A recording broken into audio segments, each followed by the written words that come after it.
karlı çöllerin. Aşıkıyam seni Kur'an ellerin.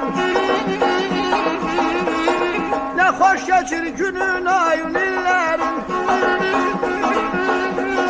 Ne hoş geçir günün ayın illerin.